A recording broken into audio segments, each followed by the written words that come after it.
All right, Vivian, Dr. Okoye, we're coming on now. Okay. Okay.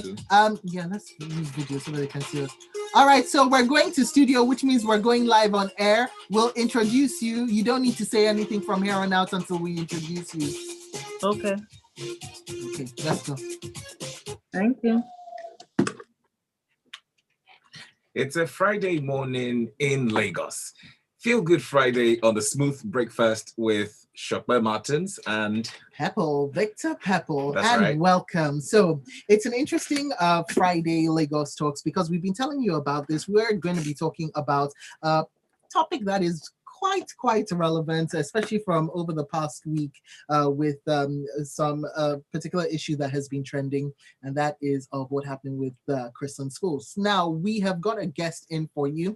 Just to let you know that we are streaming live up on youtube.com/smooth981FM Lagos. So do make sure you check out the live stream and leave your comments up under that live stream. You can also send WhatsApp messages into 0809 440 981 and go over to Twitter. Yes, you can take your conversation with us to Twitter and just tag us at Smooth981FM.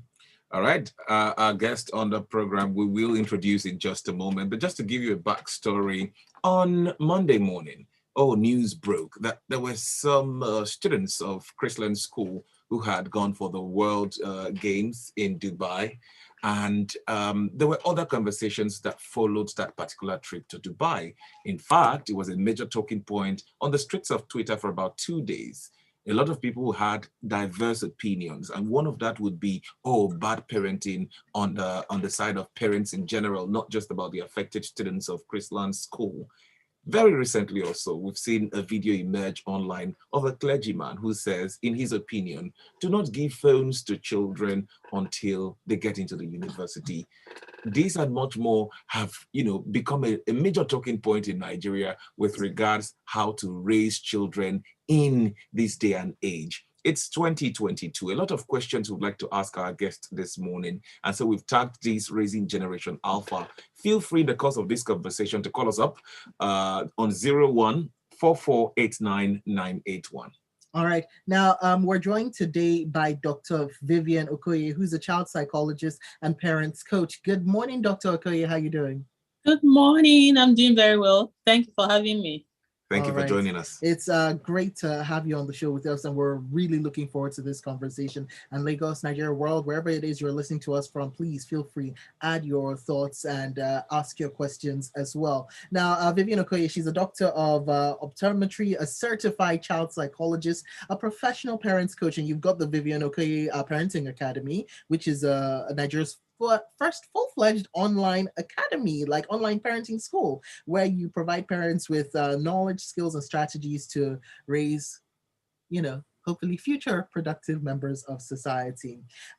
So, and you're also the author of Nigeria's foremost toddler parenting book, Your Toddler and You. So I see that you made a real robust career out of kind of strengthening the relationship between parents and child. Yeah. So thank you for joining us for today's conversation. All right, so first things first, where do we start, Pepple? Big conversation. The whole of the community right now is speaking about this. So would like to start by asking, does it take a community to raise a child, Dr. Vivian? Yes, definitely. They say there's an old good saying that it takes a village to raise a child, right? Because one person cannot do it alone. When I try to bring in an analogy to that, I say that parenting is like how you have a train, right?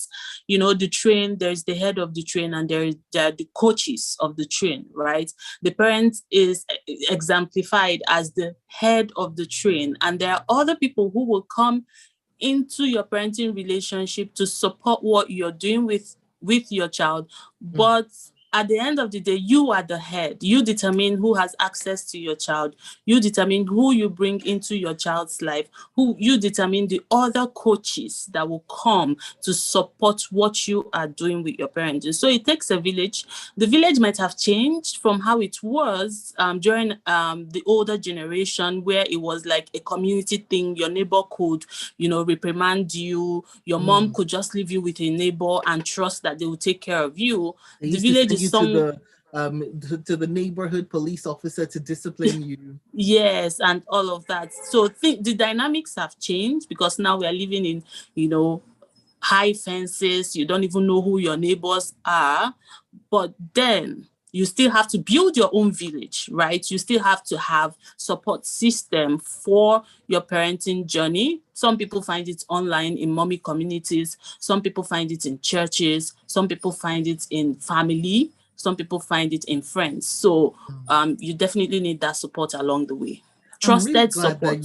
I'm really glad that you touched on that, because obviously we have seen as the years and the decades go by that it's much different, because that saying, it takes a village to raise a child, at one point we were using the village, we were using the community rearing aspect, because we used to live in compounds wherein we had huge communities within one compound.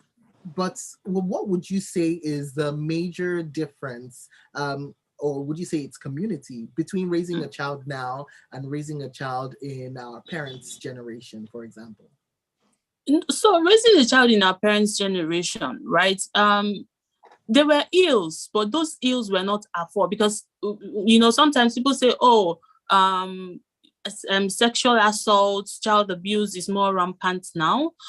Yes, it might be because people are speaking about it more, and because social media is making it seen. But back then, yes, amplifying it. But back then it was still there, because most people speaking up now are even telling stories of what happened 15 years ago, right, when they were children. So it was there, but it wasn't spoken. So I think that what has changed is that the lifestyle, life has evolved.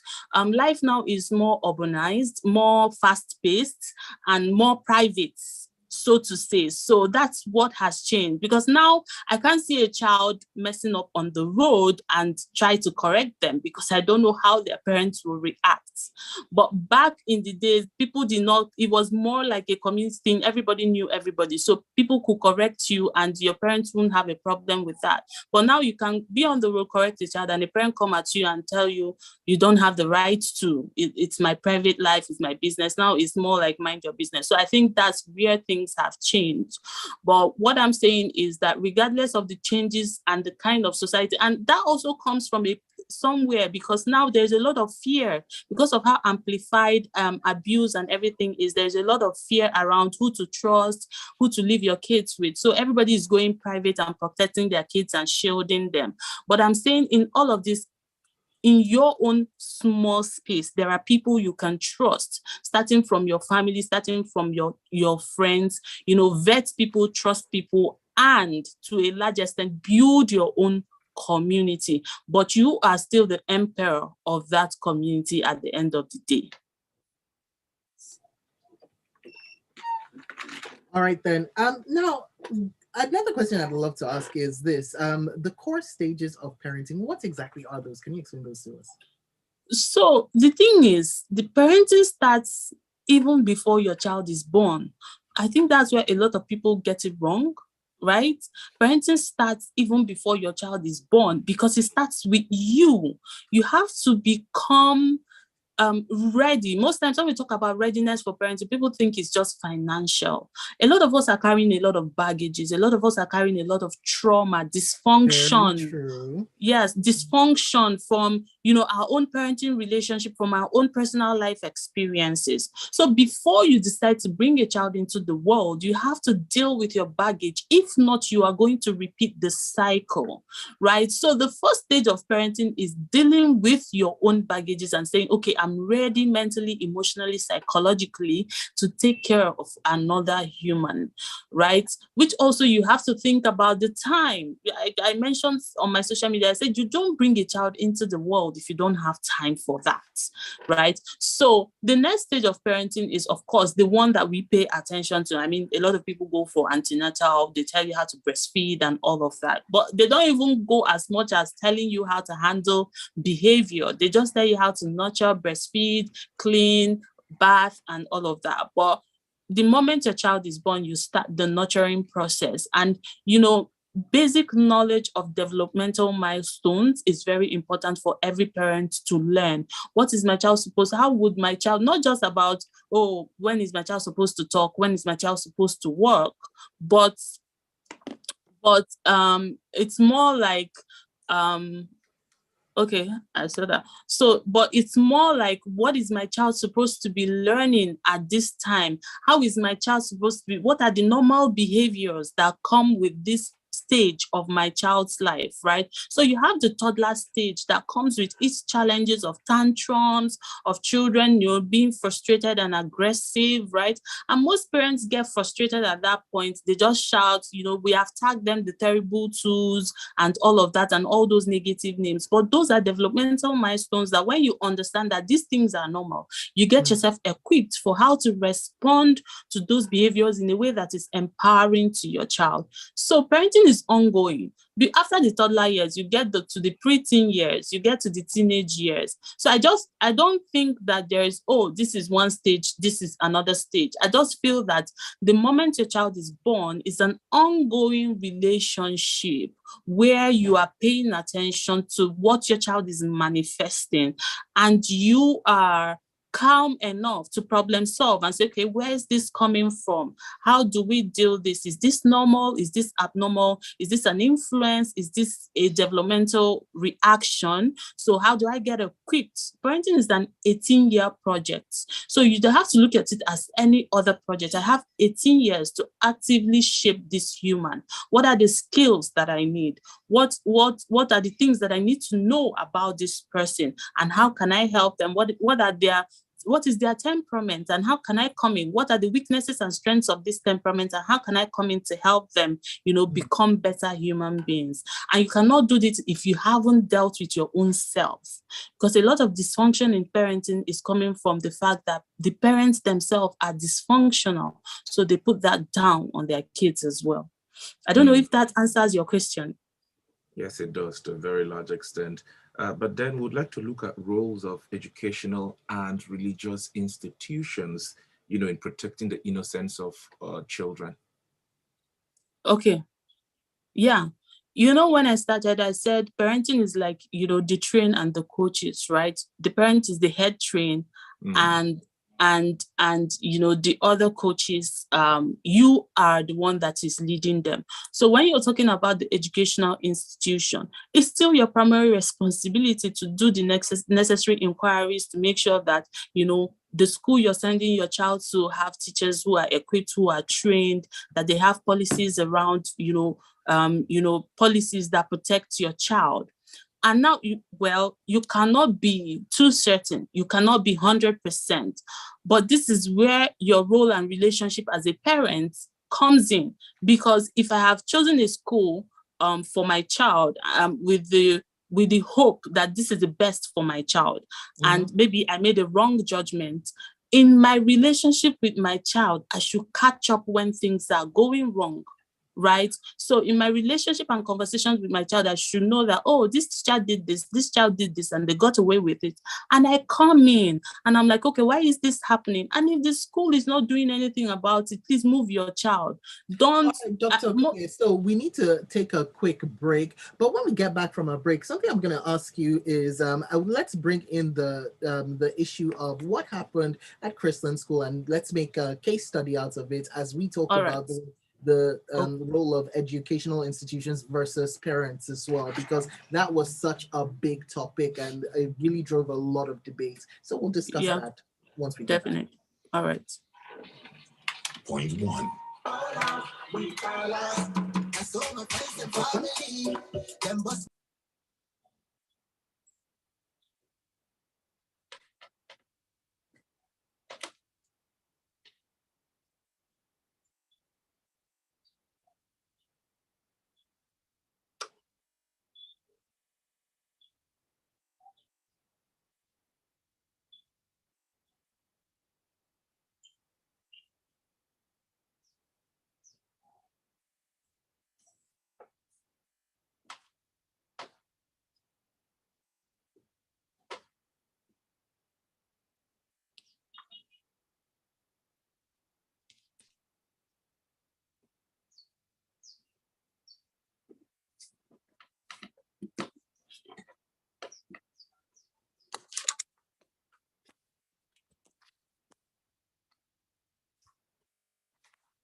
I'm coming. I'm coming.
Enjoy the smooth collection Vivian, of we're back up. Motown greatest hits on your radio.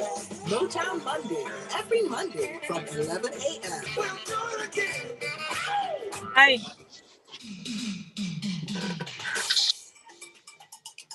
Okay. Yeah.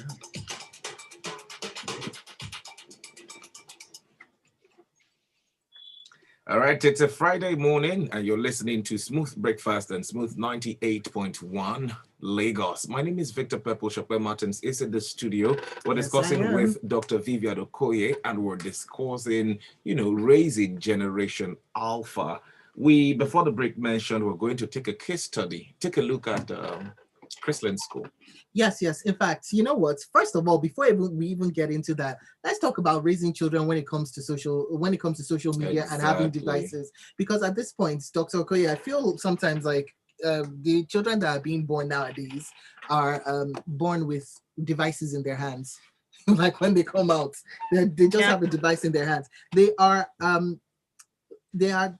attached to the devices. It's like another limb, right? Or another appendage. So how exactly do you think, because people keep going on about parental responsibility, but just how much can you exert parental control and responsibility when the devices are a gateway to a whole world with all sorts of information that you might not even know about to restrict your children from? Do you understand what I mean? For example, let's take up, there was this very, very, there is this very, very popular children's game. I think it's in the United States called Roblox, in which they now said it's content that's specifically a virtual reality that's specifically designed for children, but yet there were sex parties going on in that. Parents wouldn't have known about it because they're just like, oh, this is a game for children. It's something I can let my child play in, a reality I can let my child play in very nicely. But then these things were happening. So how do you as a parent guard against the whole world in a device? Okay, so when I think about children and devices, this is how I look at it, right? The virtual world is real. The virtual world is a real world with real people, with real information, with real influences. And if you cannot just send a 10-year-old into the real world, into the real physical world without discretion, you shouldn't just throw them into that virtual world. where, give them a device that is internet enabled without supervision. When we talk about this, people argue that there are school works, there are school projects that, kids need devices to do. And maybe they are born with devices and they use these devices for other things. I would say get a family device for school projects, put it in an open space where they can work on their project. You don't give a child internet access without supervision, right? It's just like, if you cannot, I shared something recently. I said, if you cannot give your child a car to go and drive without them having to learn how to drive or coming of age to drive, you shouldn't give your child a device if they are not of age and if they are not media literate. Parenting is about teaching children your values. So You shouldn't give a child a device until they come of age. What about security issues, right? A lot of parents give their children phones because of security issues. They want to be able to contact their children whenever they go out and whenever they're out of their sight. But then, Victor, Pepple, you were talking about the pastor who was like, until they get into the university, that's when you can give them a phone with internet access, and you just like you mentioned, security reasons, you can give them some of these phones without internet, and then at home they can do their assignments on a system where there's someone to watch over them. What's your reaction? If we speak from the brain science point of view, let me speak like a psychologist now, right? If you speak from, let's talk brain science, the part of the brain that is responsible for logical thinking isn't even developed fully until your mid-20s. So based on that, you can say that a person is not able to make a logical decision. That is why a parent's guidance is required for a lot of things. For instance, the children at Chrisland, right? And that is why we said don't share the videos, because these children do not understand to the full extent or to the consequences of what they have done by putting out that video, because they are children. They're not thinking logically. And so you cannot expect a child, you cannot have so much expectation of a child, of a 10-year-old, 12-year-old to make logical decisions by throwing them into the virtual world with internet access and all of that. You have to wait while you are teaching them your values. Remember that you're not grooming your child, right, to shield them from the evil. You cannot shield them. There will always be evil. There will always be predators. There will always be information in the virtual world. But the point is that in the time that you are grooming them, you're teaching them the values, you're teaching them how to problem solve, you're teaching them how to know this evil and how to respond to them, teaching them your values, so that your child can see something inappropriate on the internet and come to you and say, Mommy, see what I have seen, instead of delving into it and staying with it and hiding it from you, right? So it is a whole it's a whole ball game. It's not just one side. It's not just about the device.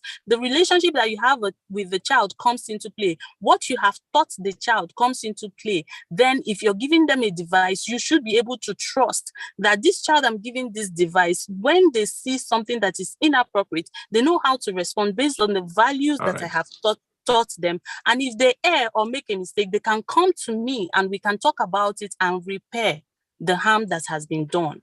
All right, Dr. Okoye. Now, you listening right now can be part of the conversation. This is a conversation that concerns you. We live in a large society where we have teenagers who have mobile phones. You can be part of the conversation simply by calling us to ask the... On your mobile phone. Oh, your mobile phone. 014448991. You can also call. You can also send your WhatsApp messages into 0809 4440981. I would love to get a poll. I want to know people's opinion on this. Can you raise your child without a mobile phone?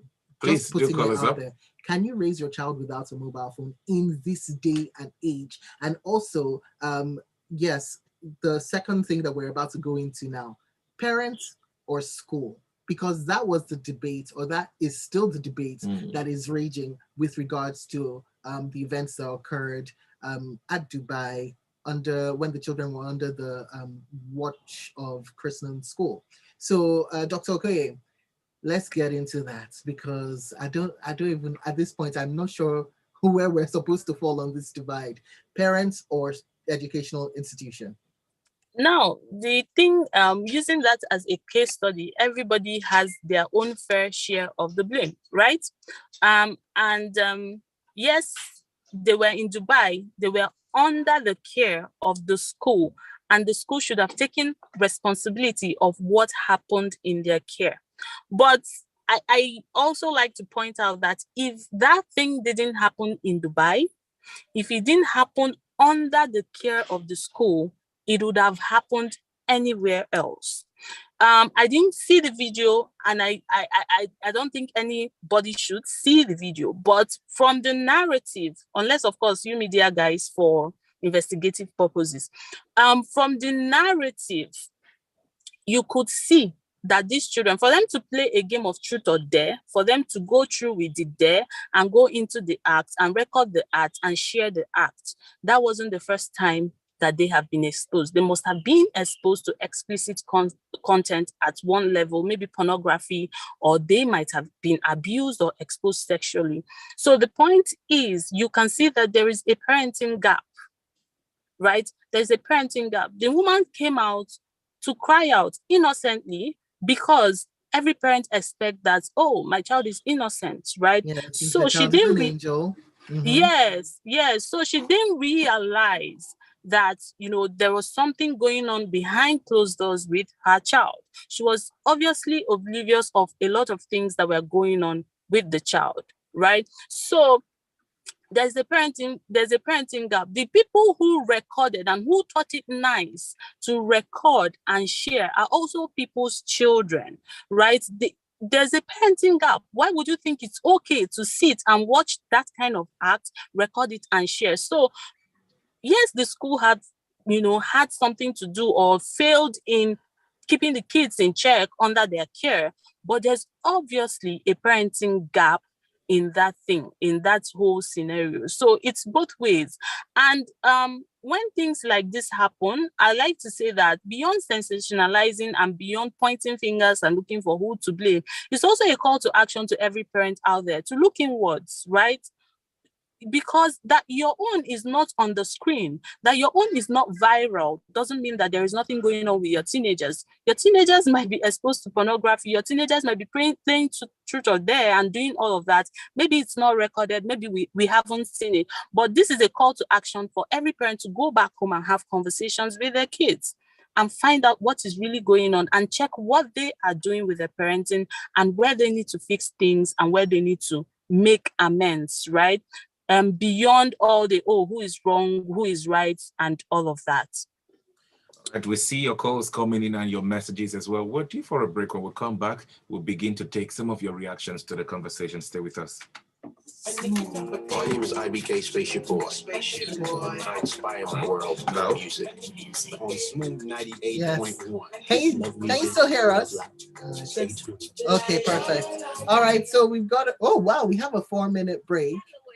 So YouTube, we've got about 4 minutes to just relax. Okay. If you've got any comments, go ahead and leave them under the live stream. I'm going to check for comments now so that we can take them over. Hold on 1 second. Well done, guys. 1 second. Please, One.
Good morning.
Dr. Vivian, we're back up.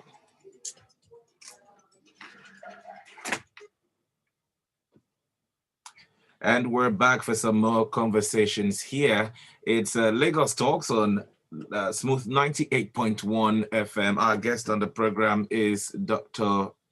Vivian Okoye, and she joins us at this time to have a look and have a big conversation on raising Generation Alpha. Before we get into the comments and reactions, Dr. Vivian, right now it just looks like, oh, there are a lot that the young people have to deal with.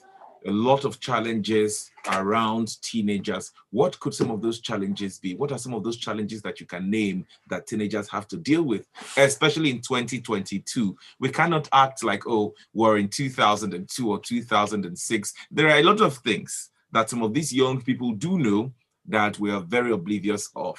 So how can we, as a society, as a generation, begin to help these young people deal with some of these challenges and pressures? Oh my goodness, can you, we even had a message, a WhatsApp message coming in that talked about all of the slang that is being used. So if you're a parent with a child who's, grown up under this generation, that they chat on the phones, he says, take note of the following slang. And he gives us a massive list with terms such as IWSN and GNOC, which we can't really say out on a live show like this. Morning radio. But it's quite an interesting list. He also says that the number 9 is apparently code for parent watching and 99 parent gone. Oh, okay. There's lots of numbers. 1174 party meeting place. Numbers so we'll come back to the WhatsApp. Dr. Vivian, please. Okay, so yes, there's obviously a lot of struggle for the teenage child. Number one of them is the amount of information that they have to contend with, especially in the social space, right? There's a lot of pressure. There are a lot of ideologies. Prior to now, we didn't have access to all of these things. We were not exposed to so much sexualization and nudity, right? Those things, because of the way information works, what you see so much, you build less resistance to, right? So there's a lot of pressure on them. There's a lot of anxiety in terms of, they can see what their mates are doing and they're wondering, oh, why am I not able to do this? So for instance, the issue of smartphone, by the time, if you tell your child that they're not going to get a smartphone until they're 18, by the time they're 13, 14, and they say that their peers have phones, they're going to come back to you and say, oh, why my classmates have phones, why don't I have phones, and all of that, because of course peer pressure.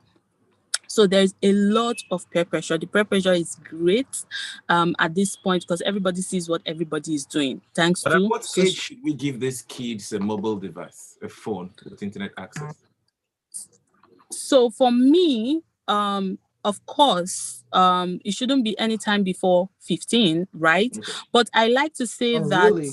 yes, device, when we say device, internet-enabled device without supervision. That's what I mean. You can give your child like a a phone. Nokia 3310. Yes, for communication. You can have a landline at home for communication. They can have their tablets for, vetted games for them to play and all of that. But to give them unsupervised internet access, it shouldn't come anytime. And then it's not even the age for me. It's about the training that has gone down, right? So a phone in the hands of a well-trained child is different from a phone in the hands of a child who has barely gotten any training.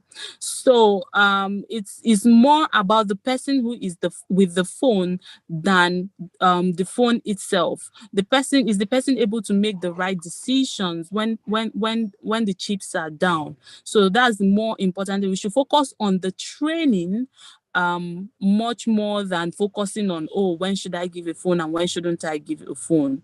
Yeah. All right, so let's get to your messages now on the WhatsApp portal and keep the calls coming right through 0144899981. Oh, okay. So actually, you already echoed a question that Adedosun had up on WhatsApp saying, please, at what age exactly is it advisable to have a mobile phone? Hopefully, Dr. Okoye has answered that with her view, at least. And Jane says, hold on. No. Jane Moses says, I'm trying to see if Jane's message is relevant to the conversation. We'll get back to your message. Okay. So Jen says, gone are the days when we had community parenting. I recall seeing a group of, say, just as 2 students saying, how will they remove parts of cars parked on the streets and sell? I was pained, as these were young children. I mean, they were kids. And then he says, or she says, with road and street rehabilitation, most residents on the mainland are forced to park elsewhere and the kids are calculating revenue. Right. And Moses says, I do not think this exposure comes from the mobile phones alone. Most parents expose their children to these self-same scenes on the movies that they watch. And I think that's where one of the biggest issues lies.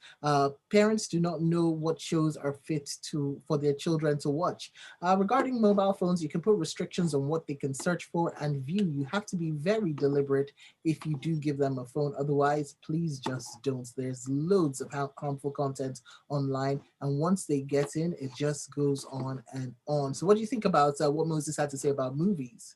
Yeah, yes, of course, he's very, very correct, right? Because it's crazy how a society that sells nudity and sells sex is now complaining that children are exhibiting these things, right? I mean, a lot of these children look up to a lot of music artists. I'm not calling any names. I'm not accusing, but we should know that we all have a responsibility to play when it comes to what we portray out there. The children are watching, this generation, they are watching, and we're normalizing things that shouldn't be normalized, and they're soaking it in. If you say that sexualization, that a woman being naked is normal, that having sex is the in thing, then children are going to think that, oh, we should go look for these things and more of these things. So yes, the music videos play a role, movies play a role. Even kids shows now have a lot of sex content and conversations in them.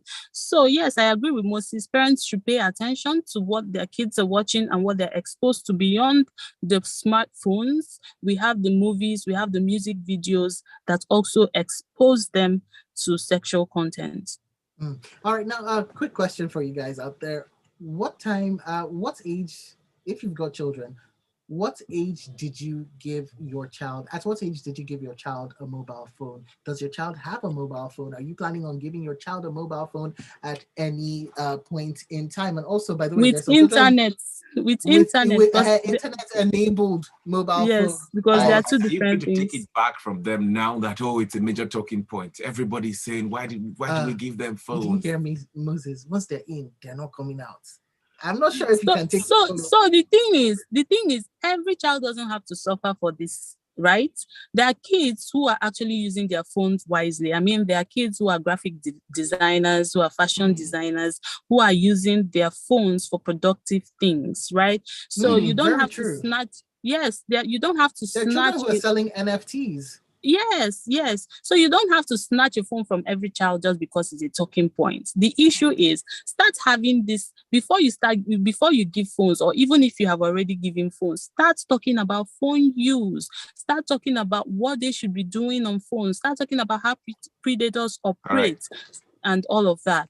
So Tosan is reacting to the conversation. It says, well, the main issue here is parenting. A lot of parents have shifted parenting to teachers and the school they attend. You can buy your child an internet-usable phone, but you can also put restrictions on the phone. My elder sister's kids have tablets, yet she got an IT guy in her office to put restrictions on them. What happened to the Chrisland child is majorly the parents' fault and partially the school's fault. Parents have allowed their kids to do whatever they like without checks and balances, supervisions, trainings, reprimand, and cautions.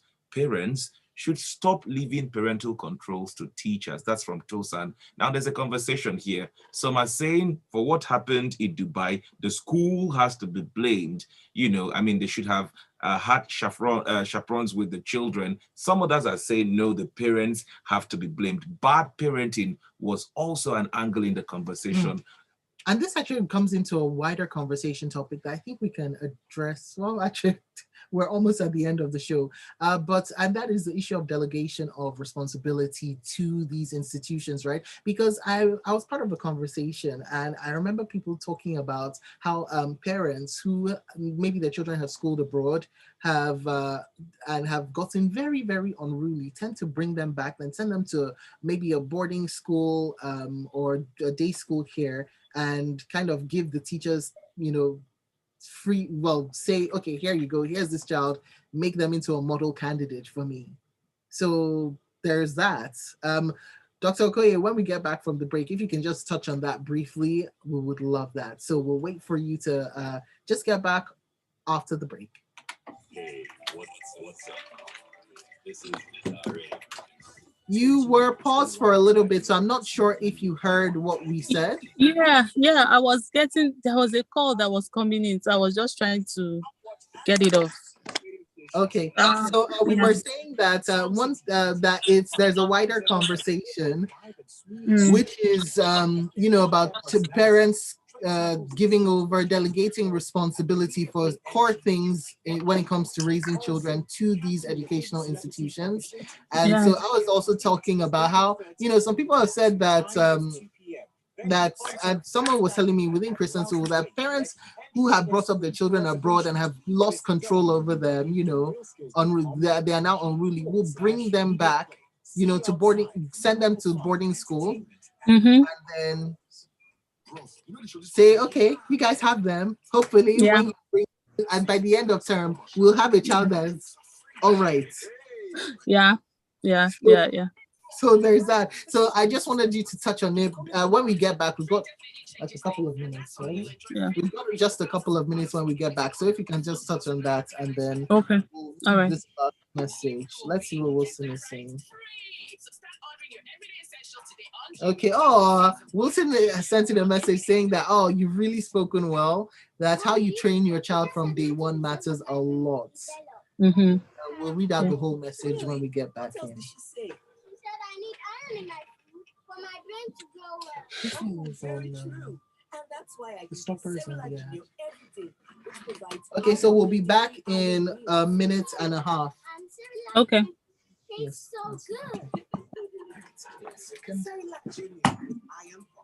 It's all good, Mom. Yes, now. Share, I go fit use my hand roll and roll. Yes, now. That's one are correct. What about drugs? That one are die. Vegetable soup. Una don't use na number 6. Well, oh. Oh, yeah, make we follow call this better wakis. Honeywell semolina.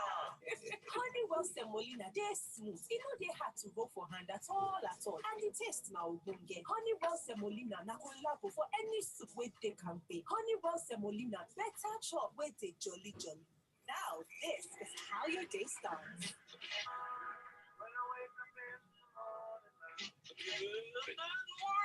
Welcome to Smooth Breakfast, an infotainment-packed show with just the right programming you need. Exactly what I need. By the way, don't forget traffic ahead. And coming up around 6 is the headline news. Business Express takes you on how government policies affect your financial decisions. Get teaches. And it's more action on your favorite sport on the locker room. Events if you have to, because Lagos talks here on Smooth. It's all that and more. With music just for you to help you commute all the way to work. The Smooth Breakfast. Mondays to Fridays from 6 a.m. Smooth. Smoother than a fresh jar of cereal.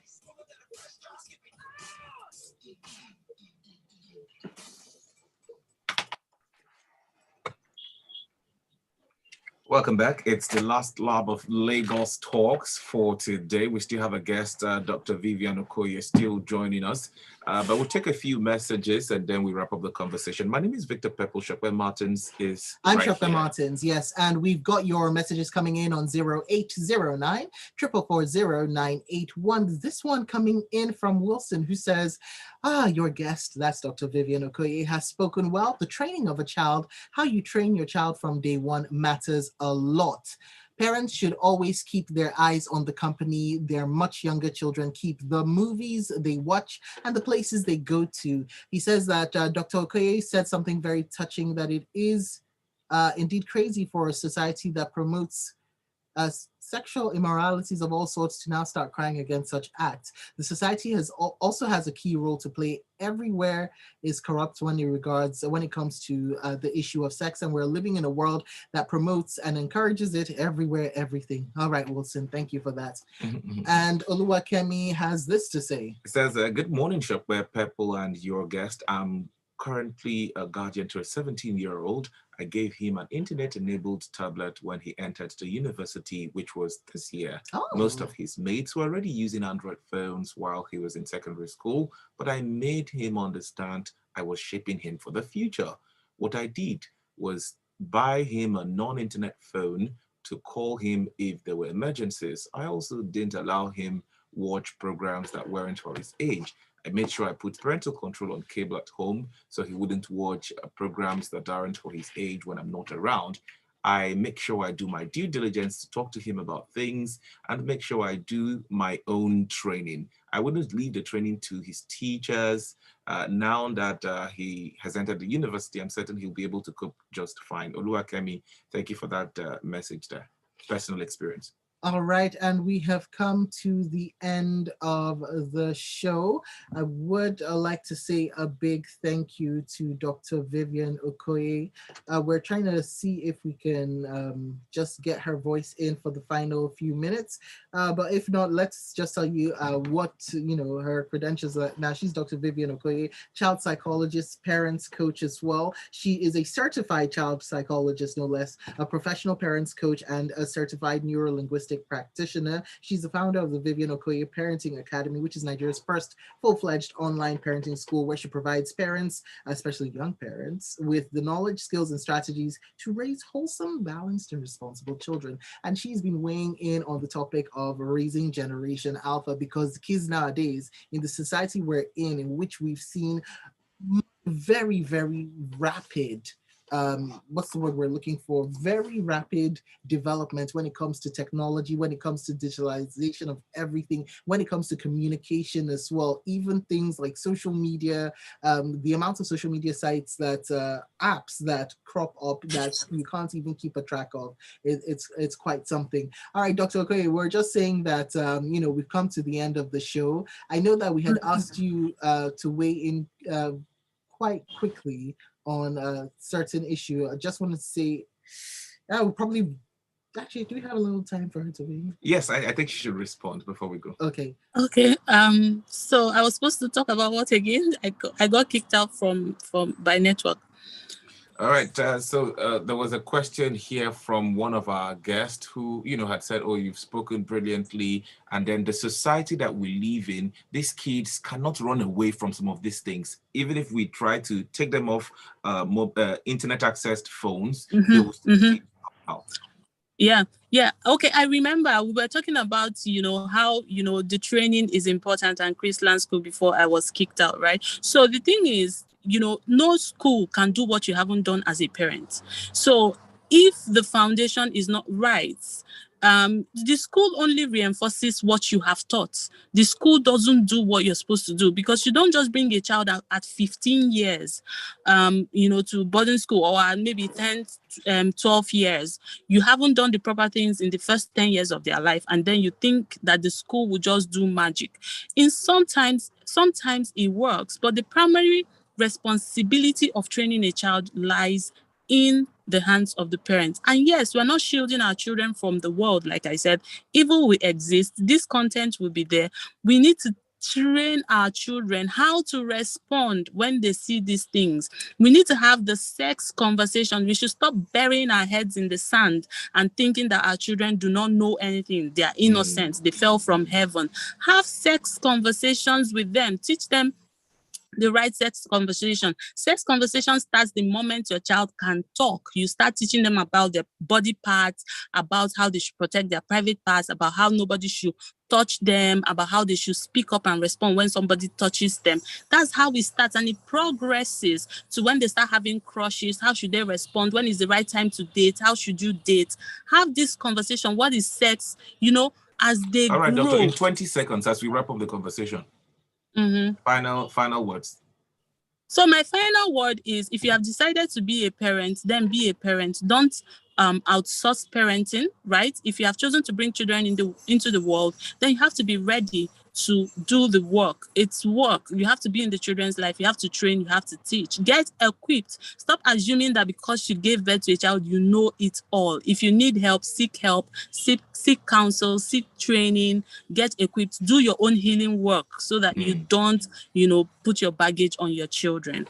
We must thank you very much, Dr. Okoye, Doctor of Optometry, a certified child psychologist and a professional parents coach. Thank you for being a part of the show. It's been a real pleasure. Thank you so much. Thank you. Right. Thank you for having me. All right. Have a wonderful day. Yeah. Bye. Bye.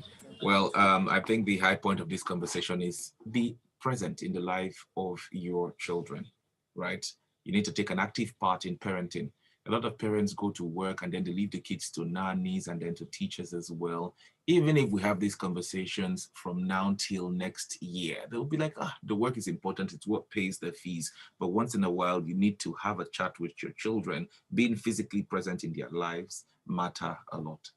All right. And that is that